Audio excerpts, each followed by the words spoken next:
Bonjour à toutes et à tous, prenez place, commençons ensemble ce nouveau cours de japonais.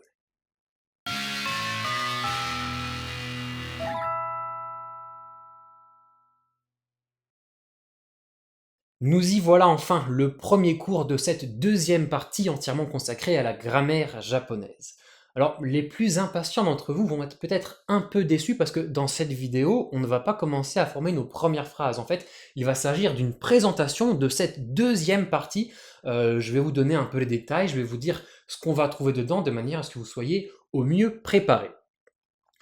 La première chose à savoir, c'est que pour cette deuxième partie, il faut avoir fait préalablement la première partie sur l'écriture de la langue japonaise.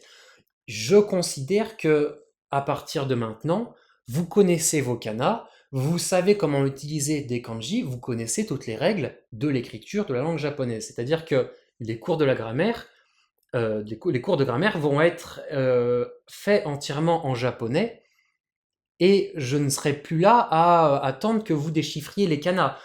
Pour pouvoir avancer, il faut que la première étape soit validée. Je ne pense pas dans un premier temps vous mettre de sous-titres Romaji pour ces cours-là, je les mets pour les cours de vocabulaire, parce que je pense qu'il y a certaines personnes qui, n'apprenant pas le japonais, aimeraient bien savoir comment on dit tel ou tel mot en japonais. Mais non, pour les cours de grammaire, moi je pense qu'il est important de tout mettre en japonais, ça vous motive à bien maîtriser l'écriture langue japonaise, et je pense que c'est important. Alors, dans cette partie sur la grammaire japonaise, on va apprendre à créer des phrases. On va apprendre à créer en japonais des phrases qu'on va pouvoir utiliser autant à l'oral qu'à l'écrit. C'est-à-dire qu'on va mettre nos mots les uns à côté des autres, on va les agencer grammaticalement de manière à ce que notre phrase soit correctement formulée. Et puis, du coup, on va pouvoir ainsi s'exprimer, dire des idées, etc. Je ne vais pas m'attarder sur l'étude détaillée des verbes dans cette deuxième partie. On va bien sûr utiliser des verbes dans nos phrases, ça il n'y a pas de souci, mais tout ce qui va être l'exploitation des verbes, en fait, on verra plus tard qu'en japonais, on peut faire énormément de choses juste avec un verbe en le mettant à des formes un peu bizarres. Tout ça, ce sera vu dans la partie 3, donc la saison 3, qui sera, elle, entièrement consacrée aux verbes. Mais pour l'instant, on va utiliser les verbes de manière simple, ce qui ne nous empêchera pas de faire des phrases tout à fait complexes, il n'y a pas de souci. Dans ces cours, je vais y aller très progressivement, c'est-à-dire que je vais vous instaurer chaque notion grammaticale les unes après les autres, petit à petit. Le but, c'est de faire en sorte que chaque nouvel élément qu'on va voir, on va s'attarder dessus, je vais vous donner des exemples, je vais voilà, vous dire tout ce qu'on peut faire avec, j'ai pas le mot. On va faire un peu voilà tout ce qu'on peut faire avec, et puis on va se concentrer sur chaque élément de manière à ce que vous soyez en train de vous dire, mais en fait voilà ce nouvel élément de grammatical qu'on est en train de voir, bah, c'est super facile.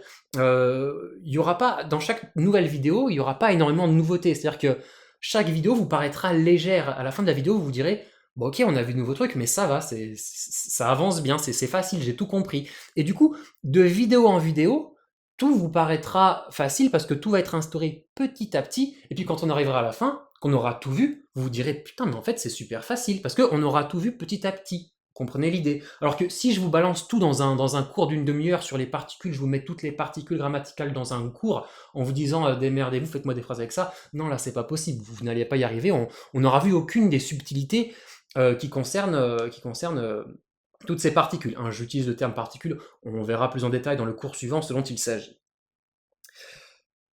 Pour chaque point de grammaire que je vais vous enseigner, je ne vais pas tout vous dire d'un coup. C'est-à-dire que dans un premier temps, je ne vais vous dire ce qui est important au moment où on est en train de voir ça. Je vous prends un exemple. La particule ni, alors c'est une chose dont on va se servir pour agencer nos phrases.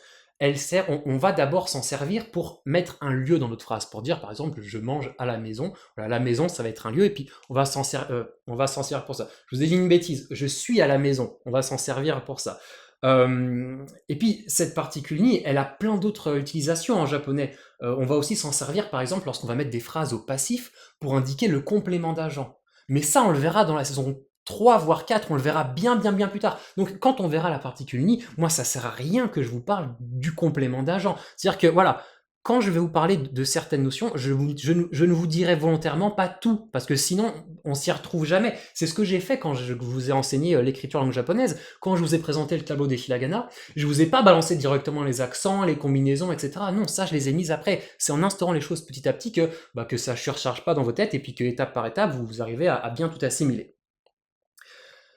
Vous, bien entendu, vous allez être impatient. Je pense que vous avez envie de faire vos phrases. Ça fait très longtemps que vous me le dites. Vous avez envie de parler peut-être avec des Japonais ou entre vous en japonais. Et puis surtout, vous allez regarder des animés, vous allez entendre des phrases, vous allez me dire mais c'est quoi ça? Pourquoi est-ce qu'il dit ça comme ça? Pourquoi? Alors, il faut savoir qu'une langue orale, c'est quelque chose qui est énormément vaste. Je pense que en comparaison à la première partie sur la lecture japonaise, on est sur une sphère qui est bien plus large, bien plus dense, et du coup, je pourrais pas tout vous dire dès le début. Va falloir être patient, va falloir se dire, ok, moi j'ai envie de parler japonais tout de suite maintenant, mais pour l'instant, il faut que j'arrive à me restreindre à des phrases de 3-4 mots, puis après, on pourra mettre des mots supplémentaires. Il va falloir que vous sachiez vous contenir, et puis surtout ne pas me poser toutes les questions. J'ai regardé un film, pourquoi dans le film il dit ça et ça? Vous regardez des films où les gens parlent couramment japonais, et forcément, eux, ils le parlent depuis la naissance, on ne peut pas tout aborder dès le début dans mes leçons. Je vous rassure, toutes ces notions grammaticales que je vais vous enseigner en japonais ne nécessitent pas de vous que vous soyez forcément bon en français. C'est-à-dire que je vais vous parler de COD, de complément d'objet direct, je vais vous parler de sujet du verbe, ce genre de choses. Vous n'avez pas besoin d'être calé en français, en grammaire française pour tout comprendre. Je vais vous réexpliquer certains termes. D'ailleurs, je vais simplifier certains termes parce que je pense qu'il ne faut pas déconner, hein. En grammaire française, par exemple, il y a un truc qui s'appelle la proposition subordonnée relative avec antécédent. Puis elle peut même être déterminative. Moi, dans mes cours, j'appellerais ça une précision verbale. Parce que pourquoi? En fait, c'est un morceau de phrase qui précise en utilisant un verbe. Donc, je vais simplifier certains termes. En japonais aussi, il y a certains termes que j'utiliserai mes propres termes, c'est-à-dire qu'il y a peut-être d'autres professeurs de japonais qui n'utiliseront pas les mêmes termes. Et puis voilà, vous n'avez pas besoin d'être bon en français. Je vais réexpliquer au fur et à mesure que j'enseigne les notions en japonais, je vais réexpliquer les notions en français. C'est-à-dire que je sais que, bon, je pense que la grammaire française, je crois qu'elle est enseignée jusqu'en CM2. Et personnellement, quand on est en CM2, on s'en fout de jouer sa vie à comprendre ce qu'est un COI, etc. Enfin, moi, je sais qu'en CM2, on était en train, enfin, je sais que dans ma classe, on jouait à Buffy. On s'en foutait de jouer notre vie là-dessus. Donc je sais qu'il y a beaucoup de Français qui, on leur dit le passif, le factitif, ils savent pas ce que c'est, mais c'est pas grave, vous savez les utiliser au quotidien. Et du coup, moi je vais vous réexpliquer rapidement ce que c'est de manière à ce que vous sachiez faire la même chose en japonais. Mes cours de grammaire vont utiliser les cours de vocabulaire dans cette deuxième partie, comme pendant la première.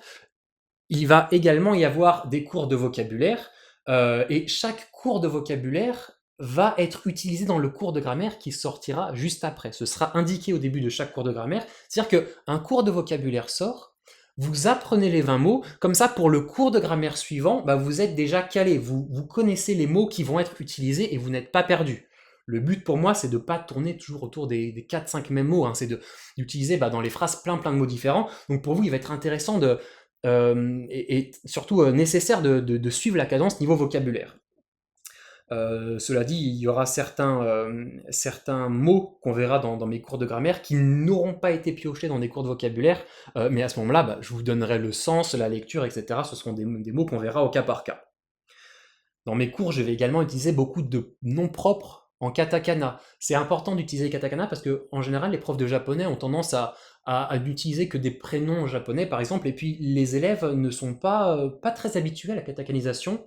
Lorsque vous avez passé l'examen de japonais numéro 1, il y a beaucoup de personnes parmi vous qui avaient eu assez de mal, enfin, qui avaient eu quelques difficultés sur les exercices de katakanisation.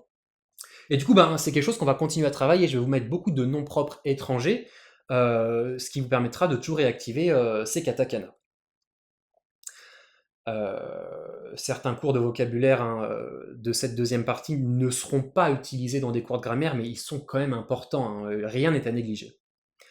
Comme d'habitude, après chaque cours de grammaire, vous allez avoir des exercices avec la correction, et puis à la fin de la deuxième partie, vous allez avoir l'examen de japonais numéro 2 qui vous permettra de tester tout ça. La dernière petite information, c'est que dans cette deuxième partie de la grammaire, il y aura moins de cours que dans la première partie. Enfin, la balance entre cours principaux et cours de vocabulaire va être inversée. Il y aura plus de cours de vocabulaire parce que quand on crée nos phrases, le vocabulaire c'est important. Si on n'a pas de mots de vocabulaire, on a beau savoir créer des phrases, on est bloqué. C'est un peu comme si vous êtes champion du monde de lancer de poids, mais vous n'avez pas de poids, vous n'avez rien à lancer. Et puis du coup, voilà. Une dernière chose, une dernière information importante, parce que vous allez être très nombreux à me poser la question. Dans toute cette deuxième partie sur la grammaire japonaise, on ne va pas étudier la forme polie. Alors la forme polie, qu'est-ce que c'est? C'est ce que vous entendez très souvent quand vous écoutez du japonais, c'est des phrases qui terminent en des ou en mas, ce genre de choses. Ça, c'est quelque chose qui est en général enseigné dès le début. Les autres professeurs de japonais l'enseignent dès le début de la grammaire. Pour faire très très simple, hein, on s'exprime de manière plus polie que la forme neutre, qui est le langage normal de base qu'on utilise entre amis. Moi, la forme polie, je ne vous l'enseignerai qu'à la toute fin de la saison 4, voire de la saison 5. C'est-à-dire que oui, c'est important. Oui, les autres professeurs de japonais l'enseignent au début parce que quand on parle en japonais, il faut être poli. Ça, je suis d'accord. Mais c'est un piège. C'est-à-dire que moi, tous mes premiers élèves à qui j'ai enseigné le japonais avec la forme polie dès le début, ils se sont tous cassés la gueule parce que ça complique tout. Je veux dire, quand on voit... en fait, si je vous enseigne la forme polie dès le début, tout ce qu'on va devoir voir, il faudra le voir x2. Quand on verra le négatif, il faudra le voir à la forme neutre et à la forme polie. Quand on verra le passif, il faudra le voir à la forme neutre et à la forme polie. Quand on verra le passé, il faudra le voir à la forme neutre et à la forme polie. Et ça multipliera toutes les difficultés par 2, alors que si on voit tout d'abord à la forme neutre et qu'à la toute fin, on apprend à tout passer à la forme polie d'un coup, c'est super facile. D'ailleurs, c'est vraiment super facile de tout faire d'un coup. Donc voilà, pour moi, c'est important d'alléger les cours et de se concentrer au début sur la forme neutre et de tout voir la forme polie après.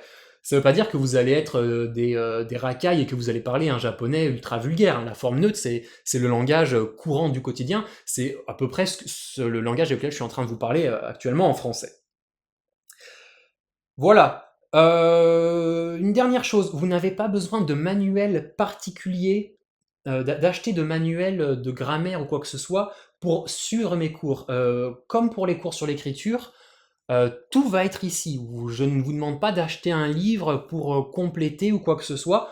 Tout va être présent ici. Moi, sur mon bureau, j'ai les cours de grammaire, j'ai les livres de grammaire de Madame Shimamori, qui est une très grande grammairienne de japonais, qui est francophone, hein, qui a été mon professeur lorsque j'ai commencé à l'université Jean Moulin Lyon 3, lorsque j'ai commencé mes études de japonais.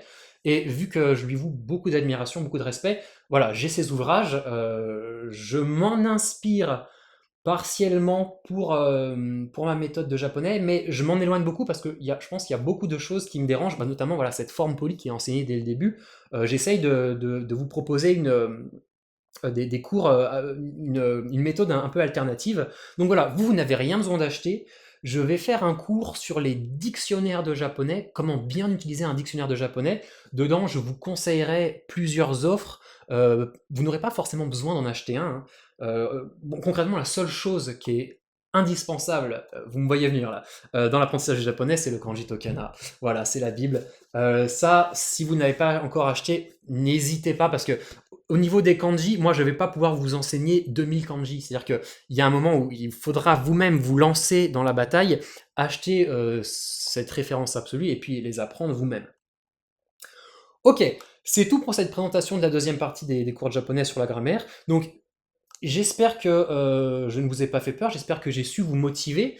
Et puis si vous êtes chaud, je vous invite à aller directement dans la leçon suivante qui s'appelle la formation d'une phrase japonaise, où là, directement, on va apprendre à former une phrase japonaise. Et puis, de leçon en leçon, petit à petit, nos phrases vont s'enrichir. Et puis, très vite, on va arriver à faire des trucs assez impressionnants.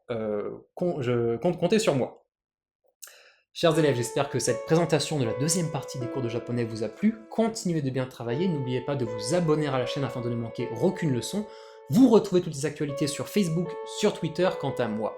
Je vous souhaite une bonne journée et je vous donne rendez-vous au prochain cours.